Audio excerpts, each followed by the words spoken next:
Welcome to It's Time 2021 APPSC and TSPSC group channel. ఈరోజు మనం నేర్చుకోబోతున్నటువంటి మరొక కొత్త కాన్సెప్ట్ 1991 సంస్కరణలు. భారతదేశంలో 1991కి ముందు దేశ ఆర్థిక పరిస్థితులు ఎలా ఉన్నాయి, 91 సంవత్సరంలో అప్పటి ప్రభుత్వం దేశంలో ప్రవేశపెట్టబడిన సంస్కరణ తర్వాత వాటి ఫలితాలు ఎట్లా ఉన్నాయి, అప్పటికి ఇప్పటికి ఏమైనా అభివృద్ధి చెందిందా అనే అంశాలు మనం ఈరోజు వీడియోలో తెలుసుకుంటాం. ఈ 1991 ఆర్థిక సంస్కరణలకి కారణాలేంటి, ఎందుకు ప్రవేశపెట్టవలసి వచ్చింది, అప్పుడు ఉన్నటువంటి రాజకీయ, సామాజిక, ఆర్థిక పరిస్థితులు ఏంటి, నిజంగా ఈ సంస్కరణ పెట్టడం వలన దేశం ఆర్థికంగా అభివృద్ధి చెందిందా, లిబరలైజేషన్, ప్రైవేటైజేషన్ అండ్ గ్లోబలైజేషన్ అనేటువంటి ఈ యొక్క 3 కొత్త పదాలు భారత ఆర్థిక వ్యవస్థలో పురుడు పోసుకున్నాయి. అంటే 1991 సంవత్సరము ఇప్పుడు 2021, అంటే ఈ 30 సంవత్సరాల కాలం భారత ఆర్థిక అభివృద్ధిలో జరిగినటువంటి మార్పులకి నాంది పలికాయా లేదా అంటే అంశాలు మనం ఇప్పుడు తెలుసుకుందాం. Okay, come to the point. మనకు 1947 భారతదేశానికి స్వతంత్రం వచ్చింది, అంటే పోస్ట్ ఇండిపెండెన్స్ టైం. ఈ పోస్ట్ ఇండిపెండెన్స్ టైంలో మనం ఎన్నుకున్నటువంటి ప్రభుత్వం చేత పరిపాలించబడుతున్నాం. అయితే అప్పటి భారత ప్రభుత్వం భారత ప్రజల్ని పరిపాలించడానికి, భారతదేశంలో అభివృద్ధిని కేంద్రీకరించడానికి ఏమన్నా చాలా ఈజీగా ఏమన్నా అడుగులు ముందుకు వేసిందా అంటే కాదని చెప్పచ్చు. పోస్ట్ ఇండిపెండెన్స్ తర్వాత భారత ప్రభుత్వం శ్రీ జవహర్లాల్ నెహ్రూ గారి సారథ్యంలో ఉన్నటువంటి మొట్టమొదటి భారత ప్రభుత్వం అంత సాదాసీదంగా తన కార్యక్రమాలని నిర్వహించలేదు. ఎందుకంటే సంక్షోభం 1947 తర్వాత దేశానికి స్వాతంత్రం వచ్చిందని ఆ సంతోషం బాగానే ఉంది, కానీ దేశ ముఖ్య ఆర్థిక అభివృద్ధిలో, ఆర్థిక వ్యవస్థలో అనేక సమస్యలు ఉన్నాయి. ఆ సమస్యలు ఏంటంటే, మొట్టమొదటిది కాంతిసీకుల సమస్య. ఇక్కడ కాంతిసీకులు అంటే ఎవరంటే, దేశం యొక్క విభజన వల్ల అటు పాకిస్తాన్ నుంచి ఇటు వచ్చిన వాళ్ళు, అటు బంగ్లాదేశ్ నుంచి ఇటు వచ్చిన వాళ్ళు, ఇట్లాగా అల్పాభివృద్ధి, నిరుద్యోగిత, ఇలాంటి సమస్యలు. అంటే ఈ కాంతిసీకుల వల్ల దేశంలో అప్పుడు కొంత సమస్యలు ఉన్నాయి. వీళ్ళకి సెటిల్మెంట్స్ ఇవ్వాలి, వీళ్ళకి ఉద్యోగాలు ఇవ్వాలి, వీళ్ళకి ఆహారపు అలవాట్లు ఇవ్వాలి, ఆహారం ఏర్పాటు చేయాలి. సో ఇలాంటివన్నీ ఈ పోస్ట్ ఇండిపెండెన్స్ తర్వాత భారతదేశం ఎదుర్కొందన్నమాట. అయితే ఈ సంస్కరణల్ని ఓవర్కమ్ చేయాలంటే ఏం చేయాలి, అందులో భాగంగానే అప్పటి భారత ప్రభుత్వం అత్యంత ప్రతిష్టాత్మకమైనటువంటి పంచవర్ష ప్రణాళికలు అనేటువంటి కాన్సెప్ట్ని తీసుకొని వచ్చింది. ఒకవైపు పంచవర్ష ప్రణాళికలు ఆ కాన్సెప్ట్తోనే, మరొక వైపు పారిశ్రామిక తీర్మానాలు, అంటే ఇటువైపు పంచవర్ష ప్రణాళికలు, ఇటువైపు పారిశ్రామిక తీర్మానాలు, ఈ 2 జోడెద్దులు ప్యారలల్గా భారత ఆర్థిక వ్యవస్థని పరుగులు పెట్టించాయన్నమాట. అయితే ఈ పరుగులు పెట్టడం వల్ల అభివృద్ధి జరిగిందా అంటే చూద్దాం. భారత ప్రభుత్వం 1947 తర్వాత జరిగినటువంటి సాధారణ ఎన్నికల్లో 1952లో కేంద్రంలో కాంగ్రెస్ పార్టీ అధికారంలోకి వచ్చింది. అప్పుడు కాంగ్రెస్ పార్టీ అధికారంలో వచ్చిన తర్వాత ఈ యొక్క భారత ప్రభుత్వ అధినేత అయినటువంటి శ్రీ జవహర్లాల్ నెహ్రూ గారు సోషలిస్ట్ విధానాలని, అంటే సామ్యవాద విధానాలని భారతదేశంలో అవలంబించారు. ఈ సామ్యవాద విధానం అంటే ఏంటంటే అభివృద్ధిగా కాదు. సామ్యవాదం అంటే ఎట్లా చెప్పాలంటే, ఒక రకంగా చెప్పాలంటే తిండి, గుడ్డ, బట్ట, ఇవి ప్రాథమిక అంశాలు ప్రతి మనిషికి. ఇలాంటి అంశాలని సిద్ధించుకుంటేనే మానవాభివృద్ధి జరుగుతుంది. అభివృద్ధి, మానవాభివృద్ధి 2 జంట గుర్రాలు అన్నమాట. ఎక్కడైతే అభివృద్ధి ఉంటుందో ఆటోమేటిక్గా మానవాభివృద్ధి జరుగుతుందన్నమాట. అయితే ఈ యొక్క సమస్యలు ఉన్నటువంటి నిరుద్యోగిత, అల్పాభివృద్ధి, ప్రాంతీయ ఆర్థిక అసమానతలు, ఇలాంటి సమస్యలు భారత్ ఎదుర్కోవడానికి, గట్టెక్కడానికి ఈ పంచవర్ష ప్రణాళికలు, ఆర్థిక పారిశ్రామిక తీర్మానాలు భారతదేశానికి ఎంతో ఉపయోగపడ్డాయి. అయితే ఒకనొక టైంలో ఈ ఉపయోగాలు వస్తున్నంత సేటు 1960 దశకం వచ్చేసరికి, ఈ దశకంలో భారత ప్రభుత్వం అంటే భారతీయులు మనము ఆహార సంక్షోభం ఎదుర్కొన్నాం. ఆ ఆహార సంక్షోభం ఎదుర్కోవడానికి అప్పుడు ఎంచుకున్నటువంటి విధానమే నూతన వ్యవసాయ విధానం, అదే హరిత విప్లవం. దీని గురించి నెక్స్ట్ వీడియోలో చెప్పుకుందాం. తర్వాత కొద్ది సంవత్సరాలు అయిన తర్వాత 1970 దశకం తర్వాత దాటి 80లోకి వచ్చాం. ఈ 80లోకి వచ్చేసరికి భారతదేశము మూలధనం కొరత ఏర్పడింది. ఈ మూలధనం కొరత కారణం ఏంటంటే, రెండవ పంచవర్ష ప్రణాళికలో భారత ప్రభుత్వం అతిపెద్ద భారీ పరిశ్రమలు ఏర్పాటు చేయాల్సిందిగా నిర్ణయించింది. ఈ భారీ పరిశ్రమలు ఏర్పాటు చేయాలంటే భారత ప్రభుత్వం దగ్గర, అంటే మన యొక్క ఆర్థిక వ్యవస్థలో సమకూరినటువంటి నిధులు ఉండాలి. అలాంటి నిధులు కొరత అప్పుడు దేశం తీవ్రంగా ఎదుర్కొంది. ఫలితంగా ఎగుమతులు దిగుమతుల మధ్య తేడాలు వచ్చేసినాయి అన్నమాట. అంటే ఎగుమతులేమో తగ్గిపోతున్నాయి, దిగుమతులేమో ఎక్కువ అవుతున్నాయి. ఆటోమేటిక్గా ఏమవుతుంది, బ్యాలెన్స్ ఆఫ్ పేమెంట్లో లోటు వస్తుందన్నమాట. ఈ యొక్క ప్రధాన కారణమే ఈ బ్యాలెన్స్ ఆఫ్ పేమెంట్ అనే అంశమే 1991 దశకంలో భారత ప్రభుత్వము, అంటే మన భారతదేశము ఎదుర్కొంది. అందువల్లనే ఈ యొక్క ఆర్థిక సంక్షోభ పరిస్థితులని కట్టెక్కడానికి 1991 సంవత్సరం అప్పటి భారత ప్రధాని అయినటువంటి శ్రీ పివి నరసింహారావు గారు, అప్పటి ఆర్థిక మంత్రి అయినటువంటి డాక్టర్ మన్మోహన్ సింగ్ గారు ఏర్పాటు చేసినటువంటి సంస్కరణలే ఎల్పిజి సంస్కరణలు అంటాం. ఎల్పిజి అంటే లిబరలైజేషన్, ప్రైవేటైజేషన్ అండ్ గ్లోబలైజేషన్. దీనికి అప్పుడు పెట్టుకున్న పేరు నూతన ఆర్థిక సంస్కరణలు. అంటే దేశం భారత ప్రధాని ఏర్పాటు చేసినటువంటి కొన్ని మిశ్రమార్థిక వ్యవస్థ ప్రణాళికల అమలు, తర్వాత జరిగినటువంటి పరిణామాలైన సంక్షోభాన్ని ఎదుర్కోవడానికే ఈ యొక్క నూతన ఆర్థిక విధానాన్ని దేశానికి అత్యంత అవసరమైంది. ఎందుకు అంటే 1991లో భారతదేశం ఇందాక చెప్పుకున్నట్టు బ్యాలెన్స్ ఆఫ్ పేమెంట్స్ని సంక్షోభం ఎదుర్కొంది. అంటే ఈ సంక్షోభం వలన అంతర్జాతీయ ద్రవ్యనిధి అంటే IMFతో జరిగినటువంటి బెయిల్అవుట్ డీల్లో భాగంగా భారత ప్రభుత్వం యూనియన్ బ్యాంక్ ఆఫ్ స్విట్జర్లాండ్కు 20 టన్నుల బంగారము, అలాగే బ్యాంక్ ఆఫ్ ఇంగ్లాండ్కు 47 టన్నుల బంగారాన్ని మనం చెల్లించాల్సి వచ్చింది. అంటే తర్వాత ఇంకా గట్టెక్కాలంటే ఏం చేయాలి అని ఆలోచిస్తున్నప్పుడు IMF ఇచ్చినటువంటి ఒక ప్రధానమైన సలహా ఏంటంటే, సరళీకృత విధానాలని భారతదేశ ఆర్థిక విధానంలో అమలు చేయండి అని చెప్పింది.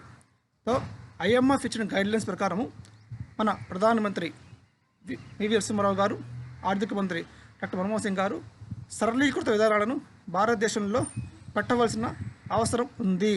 దీనినే నూతన ఆర్థిక తీర్మానం, అంటే 1991 నూతన ఆర్థిక తీర్మానంగా మనము ఈ దేశంలో ప్రవేశపెట్టాలి అని తీర్మానించుకొని జూలై 24, 1991 ఆ సంవత్సరం భారతదేశంలో ఆర్థిక సరళీకరణ అనేటువంటి ఒక ప్రణాళికతో ఈ సంస్కరణని ప్రవేశపెట్టారు.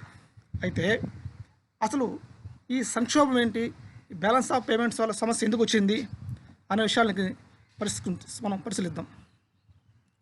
ఫస్ట్ 1948లో మొట్టమొదటి పారిశ్రామిక తీర్మానాన్ని భారత ప్రభుత్వం స్వీకరించింది. అంటే అది మిశ్రమ ఆర్థిక వ్యవస్థ సంబంధించింది. తర్వాత 1956లో రెండవ పారిశ్రామిక తీర్మాన విధానాన్ని భారత ప్రభుత్వం అమలు చేసింది. అంటే ఆర్థిక వ్యవస్థ అభివృద్ధిలో ప్రభుత్వ రంగం యొక్క పాత్ర కీలకంగా ఉండడానికి ఈ యొక్క రెండవ తీర్మానం అనేది అత్యంత ప్రాముఖ్యతనించుకుంది. అయితే ఈ 7వ పంచవర్ష ప్రణాళిక కాలం నాటికి ఈ ప్రణాళికలో విజయాలతో పాటు వైఫల్యాలు కూడా మనం చవి చూసాం. ఈ కాలంలో ప్రధానంగా ప్రభుత్వ రంగంకి అత్యధికంగా ప్రాధాన్యత ఇచ్చారు, ప్రైవేట్ రంగానికి ప్రాముఖ్యత తగ్గించారు. అంటే ప్రభుత్వం యొక్క అజమాయిషీ అధికంగా ఉండేది, ప్రైవేట్ రంగం యొక్క అజమాయిషీ తక్కువగా ఉండేది. తర్వాత ఈ యొక్క ప్రైవేట్ పరిశ్రమలు, వాణిజ్యం అనేవి అనేక నియమాలు, నిబంధనలకు లోబడి ఉండేవి. అంటే ఒక ఇండస్ట్రియలిస్ట్ వచ్చి ఒక పరిశ్రమను ఏర్పాటు చేయాలంటే ఆ పరిశ్రమ ఏర్పాటు చేయడానికి అతనికి చాలా రిస్ట్రిక్షన్స్ ఉన్నాయన్నమాట. అంటే నిబంధనలు చాలా ఉన్నాయి. అందువల్ల పారిశ్రామికవేత్తలు దేశంలో పరిశ్రమను ఏర్పాటు చేయడానికి అప్పట్లో పెద్ద సాహసం చేయలేకపోయారు. అంటే మొట్టమొదటిగా ఇలాంటి లిబరలైజేషన్ విధానాలనే భారతదేశంలో అవలంబించాలి. అంటే కొంచెం సానుకూలంగా పారిశ్రామికవేత్తల పట్ల సానుకూలంగా స్పందిస్తేనే వాళ్ళు ఇక్కడ పరిశ్రమలు ఏర్పాటు చేస్తారు. తత్ఫలితంగా ఉద్యోగాలు వస్తాయి, ఉపాధి పెరుగుతుంది, ఎగుమతులు పెరుగుతాయి. ఇది ఒక లైన్. సో ప్రొడక్టివిటీ అంటే ఒక లైన్, ఇంత లైన్గా ఉంటుందన్నమాట. అయితే ఈ 1991 నాటికి ఆర్థిక సంక్షోభం తీవ్రంగా ఉంది. దీనికి తోడు దేశంలో నెలకొన్నటువంటి రాజకీయ అస్థిరత, గల్ఫ్ సంక్షోభము, సోవియట్ యూనియన్ నాయకత్వం ఇటువంటి కారణాల వల్ల దేశీయంగా అంతర్జాతీయంగా దేశంలోనే భారతదేశానికి అనేకటువంటి మార్పులు, ఒత్తిడులు ఏర్పడిందనమాట.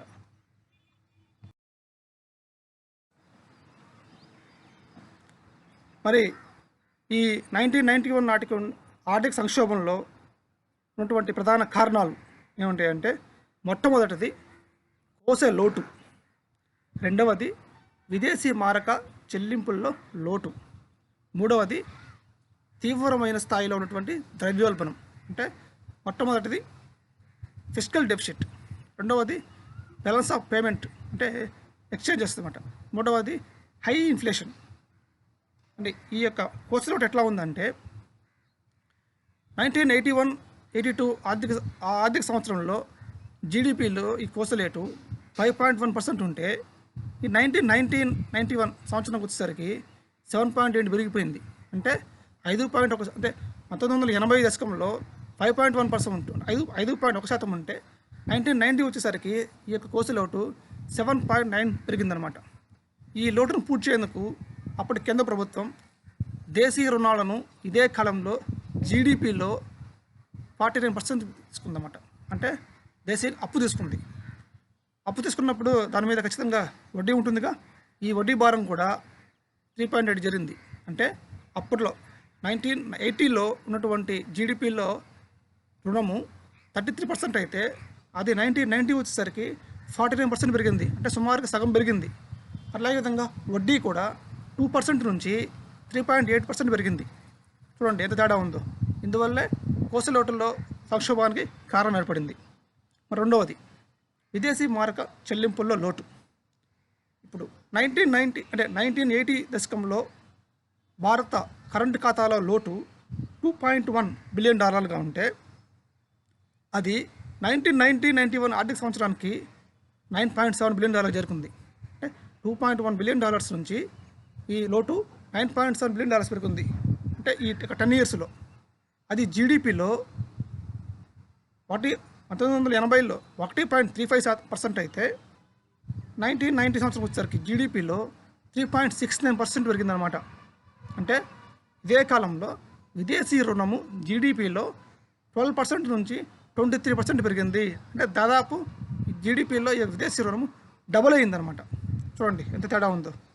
అలాగే మూడవది అత్యంత ప్రముఖమైనది ద్రవ్యోల్బణం.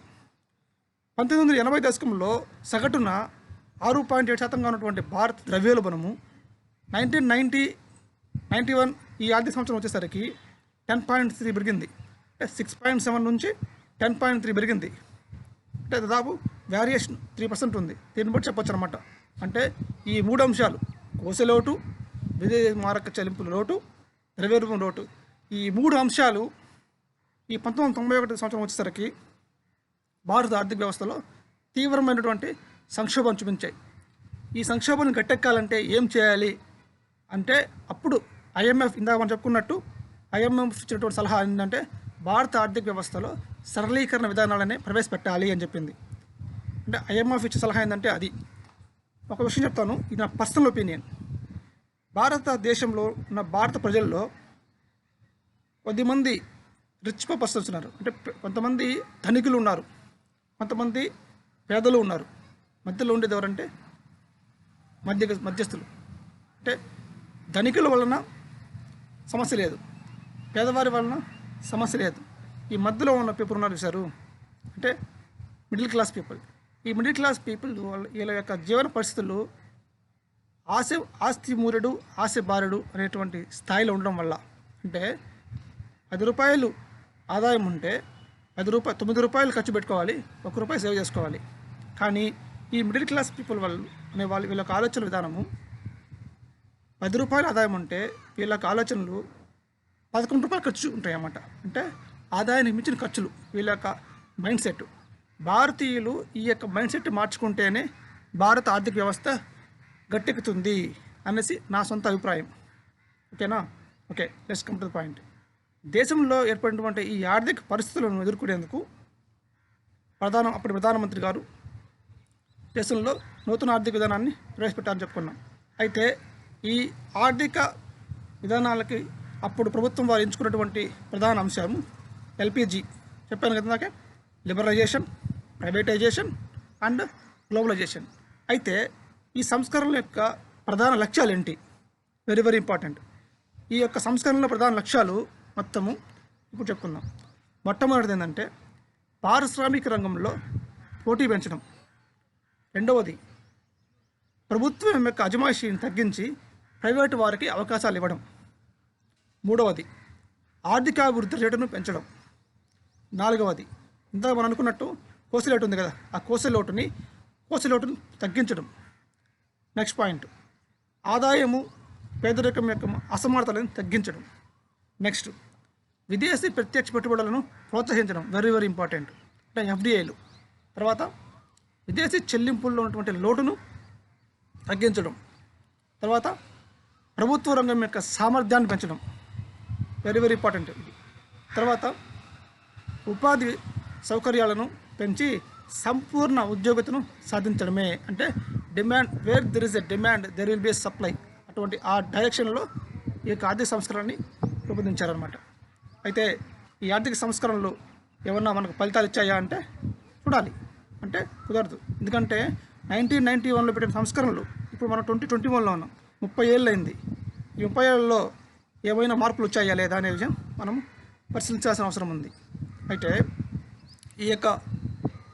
ఈ చర్యల్లో భాగంగా అప్పుడు భారత ప్రభుత్వం చేసిందంటే 1991లో జూలై 1వ తారీఖున మరియు 3వ తారీఖున అప్పుడు ప్రభుత్వం రూపాయి విలువను తగ్గించిందనమాట.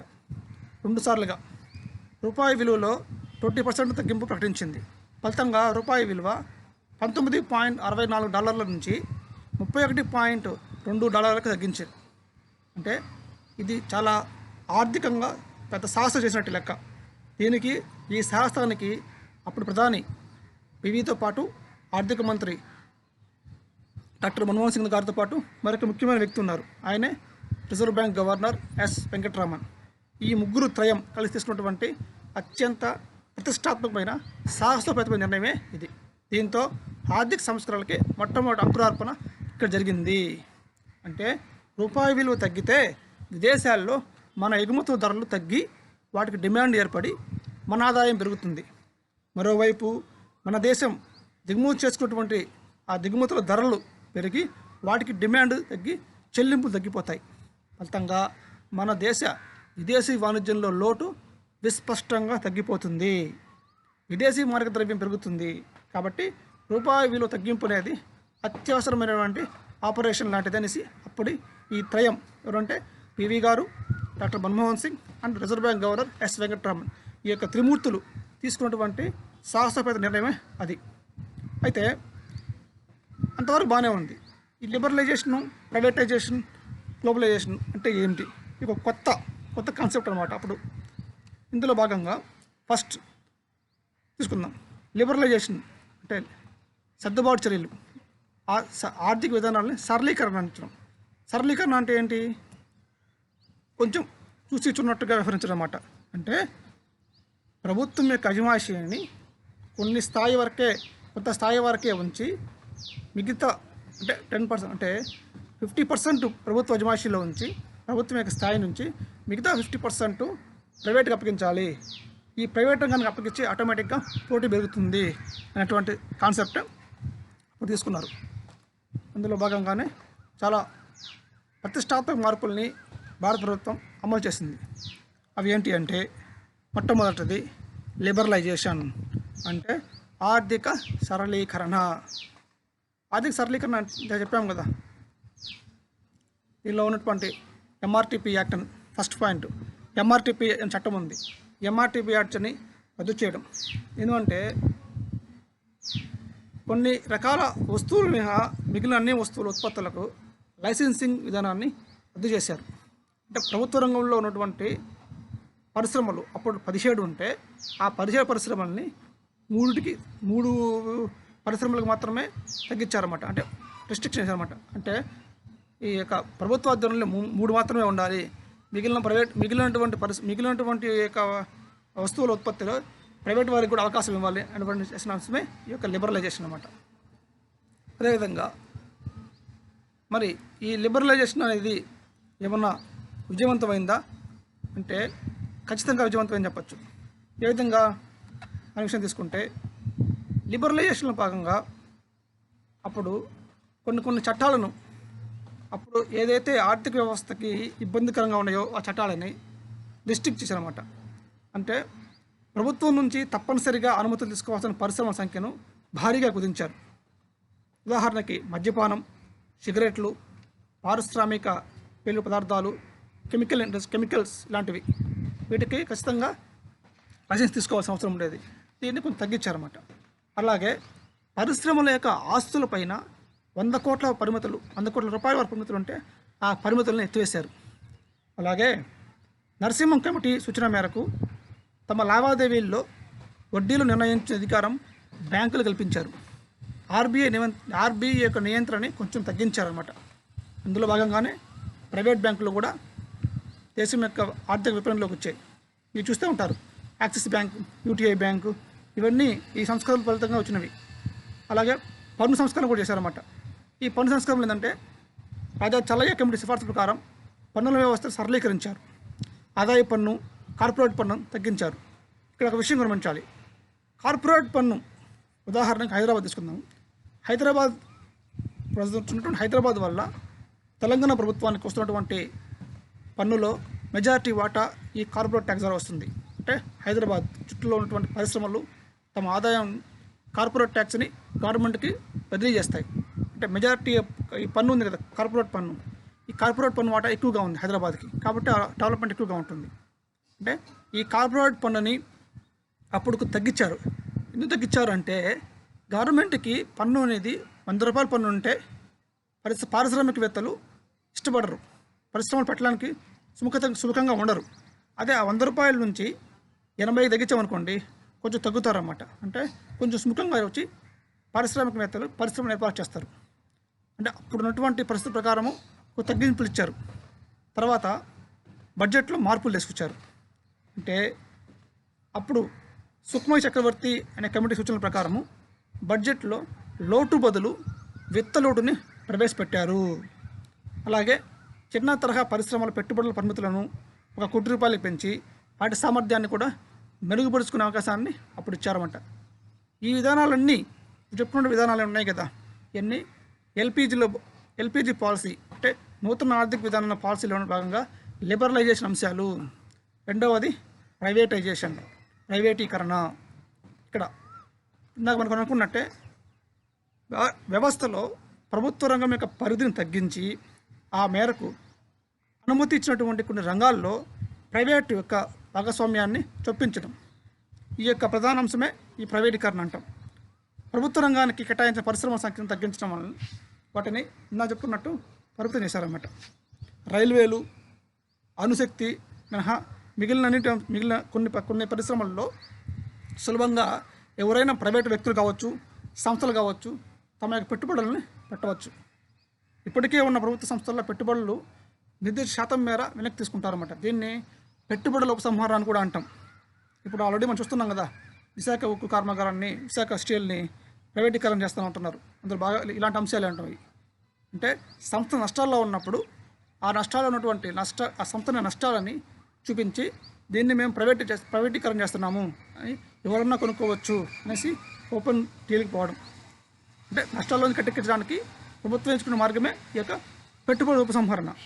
అలాగే నష్టాల్లో ఉన్నటువంటి ప్రభుత్వ సంస్థలను ప్రైవేటు వ్యక్తులకు బదలాయించి తద్వారా బడ్జెట్ పైన సుదీర్ఘంగా ఉన్నటువంటి భారాన్ని తగ్గించే ప్రయత్నమే ఈ యొక్క పెట్టుబడుల ఉపసంహరణ. తర్వాత కాలంలో ఈ కొన్ని చట్టాలను తీసుకొచ్చారన్నమాట. అదే పోటీ చట్టం. ఈ పోటీ చట్టం ఏంటంటే ప్రభుత్వకరణలో ఒక కంపెనీకి ఒక టార్గెట్ ఇస్తే ఇంకొక కంపెనీకి ఒక టార్గెట్ ఇచ్చుకుంటుంది అన్నమాట. ఈ టార్గెట్ కోసం 2 కంపెనీలు పరుగులు ఇస్తూ ఉంటాయి, అంటే పోటీ ఉంటుంది. సో ఇలాంటి పోటీ చట్టం తీసుకొచ్చారు. అలాగే ఇది పెట్టుబడుల ఉపసంహరణ, తర్వాత ప్రైవేటీకరణ అనేటివి ఇందులో అంశాలు. అయితే ప్రభుత్వ రంగం ఆర్థికాభివృద్ధిలో కీలక భూమి పోషించేందుకు వీలుగా మొదటిది రెండవ పారిశ్రామిక విధానాన్ని ప్రవేశపెట్టింది. అయితే ఆర్థిక సంస్కరణల నేపథ్యంలో ప్రభుత్వ రంగ సంస్కరణలు పెట్టుబడుల ఉపసంహరణ ప్రాధాన్యతని ఎంచుకుంటున్నాయి. ఎందుకంటే ఈ యొక్క సుమారు 2 లక్షల కోట్ల విలువైన ఈక్విటీలను పెట్టుబడుల ఉపసంహరణ ద్వారా ప్రభుత్వం సమకూర్చుకుంటుంది. ఎట్లాగా గవర్నమెంట్లోంచి తమ యొక్క వాటాలను వెనక్కి తీసుకోవడం అన్నమాట, ఉపసంహరించుకోవడం. దీన్ని ఈ పెట్టుబడుల ఉపసంహరణ ద్వారా వచ్చేటువంటి ఈ యొక్క మొత్తాన్ని ఆర్థిక సేవలు, సౌకర్యాలు, అవస్థాపన సౌకర్యాలు, ఇన్ఫ్రాస్ట్రక్చర్ ఇలాంటి అంశాలు ఖర్చు చేస్తాము అనేసి ప్రభుత్వం యొక్క వాదన. మరి అయితే అవ్వచ్చు, లేకుంటే లేదు, అది వేరే విషయం. తర్వాత ఈ లిబరలైజేషన్, ప్రైవేటైజేషన్ ఇట్లా ఉంటే మరొక కొత్త అంశం గ్లోబలైజేషన్. గ్లోబలైజేషన్ అంటే ఏంటి? ఇప్పుడు ఎగ్జాంపుల్, భారతదేశంలో ఒక టెక్నాలజీ ఉంది, జపాన్లో ఒక టెక్నాలజీ ఉంది. భారతదేశంలో ఒక సంస్థలో పనిచేస్తున్నటువంటి ఒక ఎంప్లాయీకి జపాన్లో ప్రస్తుతం అవలంబిస్తున్నటువంటి ఒక సాంకేతిక అంటే ఒక టెక్నాలజీని తీసుకొచ్చి ఈ యొక్క ఇండియన్ వర్కర్కి ఇక్కడ స్కిల్ ఈ యొక్క భారత పనిచేస్తున్నటువంటి ఎంప్లాయీకి ఆ జపాన్ టెక్నాలజీలో ట్రైనింగ్ ఇవ్వడం వలన కొత్త టెక్నాలజీని ఇతను పొందుతాడు.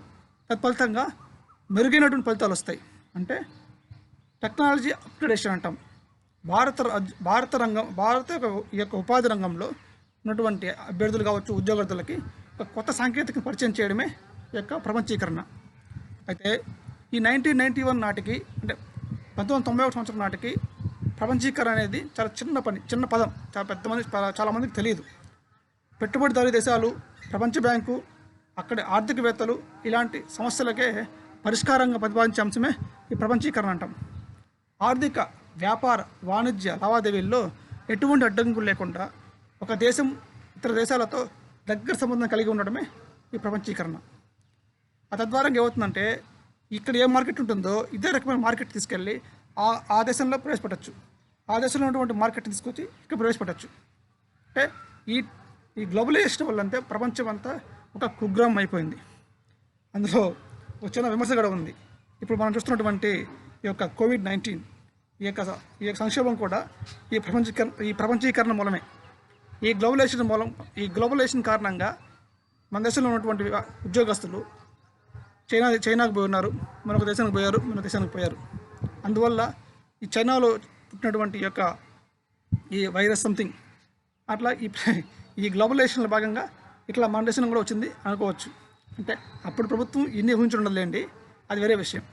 అంటే ఈ ప్రపంచీకరణ అంటే ఏంటంటే ప్రపంచం అంతా ఒకే మార్కెట్లాగా మారి వస్తు సేవలు, పెట్టుబడులు, టెక్నాలజీ ఇలాంటి వాటిని మిగులు దేశాల నుంచి తక్కువ దేశాలకు అంటే కొరత ఉండే దేశాలకు స్వేచ్ఛగా సరఫరా చేయడమే. ప్రపంచ వృద్ధి రేటు పెరుగుతుంది దీనివల్ల. అట్లాగే ప్రజల యొక్క కోరికలు తీరి సంక్షేమం మెరుగవుతుంది. ఇందాక మీకు చెప్పాను కదా, 1990 దశకంలో ఉద్యోగం చాలా కష్టంగా ఉండేది, నిరుద్యోగ పరిస్థితులు అధికంగా ఉండేవి. ఎప్పుడైతే ఈ పాలసీ తీసుకొచ్చారో ప్రభుత్వంలో అజమాయిషీ తగ్గి ప్రైవేట్ ఆపరేటర్స్ రావడం వలన చాలామంది నిరుద్యోగులకి ఉద్యోగ అవకాశాలు వచ్చాయి. ఉదాహరణకు మీరు చూసుకోండి, 1990 వరకు మహా అయితే దూరదర్శన్, ఆకాశవాణి ఇలాంటివి ఉండేటివి. అంటే ఈ సంస్థల్లో గట్టిగా చూసుకుంటే ఒక 1000 మందికి మాత్రమే ఉపాధి ఉండేది. ఇప్పుడు చూడండి ఎన్ని ఉన్నాయో, TV9, TV5, ABN, XYZ. అంటే ఎగ్జాంపుల్ కొన్ని వేల మీడియా సంస్థలు ఉన్నాయి ఇప్పుడు భారతదేశంలో, కొన్ని వందల మీడియా సంస్థలు ఉన్నాయి. ఈ మీడియా సంస్థల్లో చాలామందికి ఉపాధి అవకాశాలు ఉన్నాయి. అంటే ఇవన్నీ ఏంటివి? ప్రైవేటే. గవర్నమెంట్లో ఉండుంటే అప్పుడు గవర్నమెంట్ ఇదే ఆకాశవాణి, ఇదే దూరదర్శన్ కంటిన్యూ చేస్తుంటే ఈ 1000 మందికి ఉపాధి ఉంటుంది. వాళ్ళు ఒక ఉద్యోగంలో చేరిన వ్యక్తి 30 ఏళ్ళు పనిచేసిన తర్వాత రిటైర్డ్ అవుతారు. తర్వాత కొత్త వాళ్ళు వస్తారు. అంటే మిగిలిన నిరుద్యోగ పరిస్థితి ఎట్లా ఉంటుంది ఊహించండి.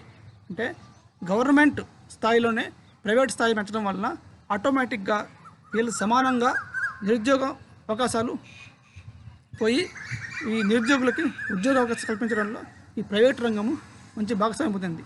ఈ ప్రైవేట్ రంగాన్ని భాగస్వామ్యం చేయడానికి కారణం ఏంటంటే ప్రపంచీకరణ. అంటే కొత్త టెక్నాలజీ మన దేశంలోకి రావడం. అంటే ఈ ప్రపంచ వృద్ధి రేటు పెరగడానికి, తర్వాత సంక్షేమం మెరుగవడానికి ఈ ప్రపంచీకరణ అనేది దోహదపడుతుంది. ఫైనల్గా ఈ గ్లోబలైజేషన్ అనే దానివల్ల విశ్వం అంతా ఒక చిన్న విలేజ్ అయిపోయింది అనమాట. విశ్వ కుగ్రామం అంటాం.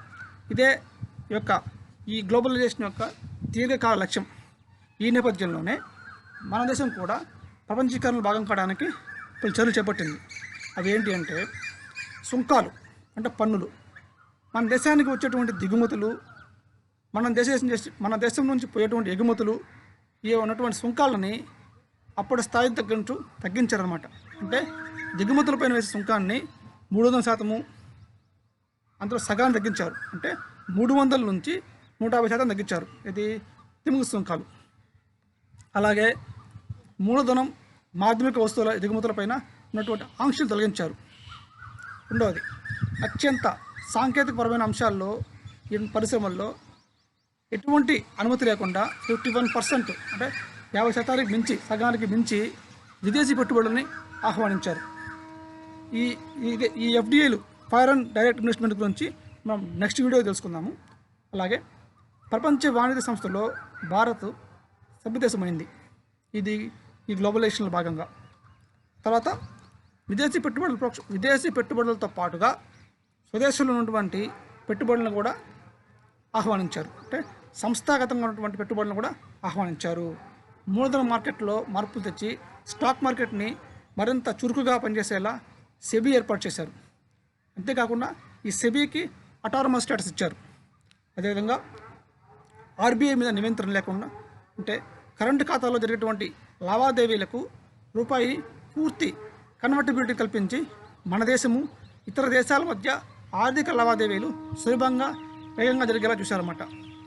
అలాగే విదేశీ కరెన్సీ నిర్వహణ, అంటే ప్రజలకు, పెట్టుబడిదారులకు స్నేహపూర్వక వాతావరణం కల్పించడానికి మన చట్టాన్ని ప్రవేశపెట్టారు. అందులో భాగంగా అంతకుముందు ఉన్నటువంటి ఫెరా చట్టము, తర్వాత ఫెమా పెట్టారన్నమాట.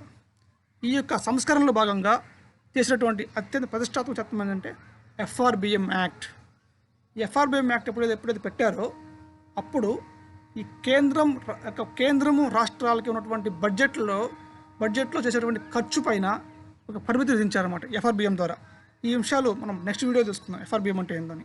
అంటే ఒక రాష్ట్రము కేంద్రం నిర్దేశించినటువంటి ఆ ఎఫ్ఆర్బిఎంలోనే ఖర్చు పెట్టుకోవాలి బడ్జెట్ని. దానిపైన అప్పులు తెచ్చుకోవాలంటే కేంద్రం యొక్క అనుమతి తీసుకోవాల్సి ఉంటుంది అన్నమాట. ఎఫ్ఆర్బిఎం లిమిట్ దాటకూడదు. అది ఆ లిమిట్ అనేది దాటిపోవడం వల్లనే 1990 సంవత్సరంలో, ఆ దశకంలో భారతదేశము సంక్షోభంలో పడింది. చూసాం కదా ఆల్రెడీ. ఆ సంక్షోభం వచ్చినటువంటి సంస్కరణలే ఇవన్నీ. అయితే ఈ ఎల్పిజితో పాటుగా అప్పుడు ఉన్నటువంటి ఈ త్రిమూర్తులు, doctor Singh, doctor P Narasimha Rao and Venkataraman, అంటే ఆర్బీఐ గవర్నర్ గారు ఎంచుకున్నటువంటి మరొక కొత్త అంశం ఏంటంటే ద్రవ్యరంగంలో సంస్కరణలు. అంటే ఈ ద్రవ్యరంగంలో సంస్కరణలు కూడా సరళిస్తేనే మనకు ఒక రకమైనటువంటి సిస్టమ్ ఏర్పడుతుంది. అందులో భాగంగానే నిర్మాణాత్మక సంస్కరణలు చేయాలని, ఈ యొక్క ద్రవ్య శక్తివంతంగా, సమర్థవంతంగా ఈ మానిటరీ పాలసీని ఎంచుకోవాలని 1991లో finance system on the committee, అంటే కమిటీ ఆన్ ఫైనాన్స్ సిస్టమ్ ఏర్పాటు చేసింది. ఈ కమిటీ 1991 డిసెంబర్లో రిపోర్టుని పార్లమెంటు ముందుంచింది. అప్పటి నుంచే బ్యాంకింగ్ రంగంలో సంస్కరణలు మొదలయ్యాయి. ఈ యొక్క కమిటీ సలహాలను దృష్టిలో పెట్టుకొని ఎస్ఎల్ఆర్, సిఆర్ఆర్ తగ్గిస్తూ వచ్చారు. అట్లాగే సిఆర్ఆర్ మనం చూస్తున్నాం కదా, ప్రతి సంవత్సరం 2-3 సార్లు ఆర్బీఐ ఒక వేసిన ద్రవ్య పరపతి విధానాన్ని ప్రకటిస్తుంది. ఇప్పుడు అంటే ఈ సంస్కరణల యొక్క ఫలితమే ఇవి. అలాగే బ్యాంకింగ్ రంగంలో సంస్కరణలు. ఈ బ్యాంకింగ్ రంగంలో సంస్కరణల కోసము 1998 ఏప్రిల్లో నరసింహ కమిటీని భారత ప్రభుత్వం ఏర్పాటు చేసింది. ఈ కమిటీ ఏం చేసిందంటే రాజకీయ జోక్యం లేకుండా రిజర్వ్ బ్యాంక్ పర్యవేక్షణలోనే బోర్డును ఏర్పాటు చేయడము, ఆర్థిక పటిష్టత ఉన్నటువంటి బ్యాంకులను విలీనం చేసి బలహీనంగా ఉన్న బ్యాంకులను మూసివేయడము, అలాగే బ్యాంకుల సిబ్బందిని హేతుబద్ధీకరించడం, అంటే క్రమబద్ధీకరించడము, అలాగే అంతర్జాతీయ స్థాయిలో 2 లేదా 3 బ్యాంకులు, జాతీయ స్థాయిలో 8 లేదా 10 బ్యాంకులు, అంటే ఎక్కువ మొత్తంలో ప్రాంతీయ బ్యాంకులను నెలకొల్పడము. ఈ యొక్క అంశాలన్నీ బ్యాంకింగ్ రంగంలో చేసేటువంటి సంస్కరణలు. అట్లాగే ఉన్నత మోస్ట్ ఇంపార్టెంట్ ఏంటంటే capital to risk weighted asset ratio అంటే CRAR దీనిని పెంచడము. ఈ యొక్క అంశాలన్నీ బ్యాంకింగ్ సంస్కరణలకి చూపించారన్నమాట. సో ఫైనల్గా అంటే ఈ 1991 నూతన ఆర్థిక సంస్కరణలు భాగంగా మన దేశానికి పరిచయమైనటువంటి ఈ LPG liberalisation, privatisation and globalisation ఈ యొక్క సంస్కరణలు దేశంలో ఈ యొక్క 30 సంవత్సరాల్లో ఆర్థికాభివృద్ధిలో మనకేమన్నా సత్ఫలితాలు ఇచ్చాయా అంటే మీరు చూస్తున్నారు. ఎందుకంటే ఉదాహరణ ప్రైవేట్ రంగంలో ఇప్పుడు చాలా విరివిగా అవకాశాలు ఉన్నాయి. అదేవిధంగా దేశీయంగా భారతదేశంలో IT ఇన్ఫర్మేషన్ టెక్నాలజీ ఎగుమతులు ఇప్పుడు విదేశాలకి ఎగుమతి చేస్తున్నాం. అలాగే BPO రంగంలో విశేషంగా మనకు అవకాశాలు ఉన్నాయి. ఫార్మా రంగంలో అవకాశాలు ఉన్నాయి. అంటే ఒక అభ్యర్థిగా ఒక నిరుద్యోగి ప్రభుత్వ ఉద్యోగం కోసమే ఎదురు చూడకుండా తన చదివిన చదువుకి తగ్గట్టు ఏ ఉద్యోగం చేసే విధంగా ఇప్పుడు భారతదేశంలో పరిశ్రమలు మనకు ఎటుపోయినా ఉన్నాయన్నమాట. అంటే ఇవన్నీ ఒకసారి వచ్చినవి కాదు, ఈ సంస్కరణ ఫలితంగానే ఇవన్నీ వచ్చాయని మనం చెప్పుకోవచ్చు. ఒకప్పుడు IT అంటే మహా అయితే బెంగళూరు, ఎందుకంటే ఏం లేదు. ఇప్పుడు ఈ IT రంగము బెంగళూరుతో పాటు ధీటుగా హైదరాబాద్లో ఉంది, పూణేలో ఉంది, చెన్నైలో ఉంది, మైసూర్లో ఉంది, కోయంబత్తూర్లో ఉంది. చివరికి Tier 2 సిటీస్ అయినటువంటి విజయవాడ, విశాఖపట్నం ఇలాంటి ప్రాంతాలకు కూడా ఇప్పుడు చొచ్చుకొని పోతూ ఉంది. దీనికి కారణమే ఈ యొక్క ఆర్థిక సంస్కరణలు. ఇంకా చెప్పాలంటే ఈ ఆర్థిక సంస్కరణల వల్ల మీడియా రంగంలో వాళ్ళకి ఎక్కువ అవకాశాలు వచ్చాయి. అలాగే మీడియా రంగంతో పాటుగా ఫార్మా రంగం వాళ్ళకి, బయోటెక్నాలజీ రంగం వాళ్ళకి, బయోటెక్నాలజీ పెట్టుబడులకి ఈ సంస్కరణలు మనకు వీలు కల్పించాయి. The most important facility given by this 1991 reforms is సెజ్లు, స్పెషల్ ఎకనామిక్ జోన్స్.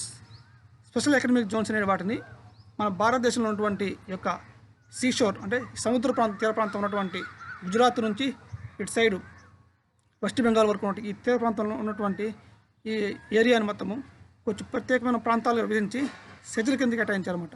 ఈ సెజ్జుల్లో విదేశాల నుంచి విదేశీ పెట్టుబడులను ఆహ్వానించి కంపెనీ ఏర్పాటు చేశారు.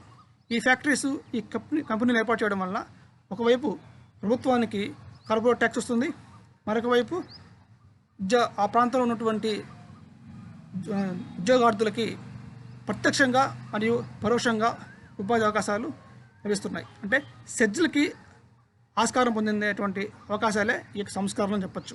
అంటే ఫైనల్గా నూతన ఆర్థిక సంస్కరణలు భారతదేశంలో అవసరమా అంటే అవసరమే. అంటే ఎప్పుడైతే 1991లో పెట్టినటువంటి సంస్కరణలు ఇప్పుడు మనం 2021లో ఉన్నాం.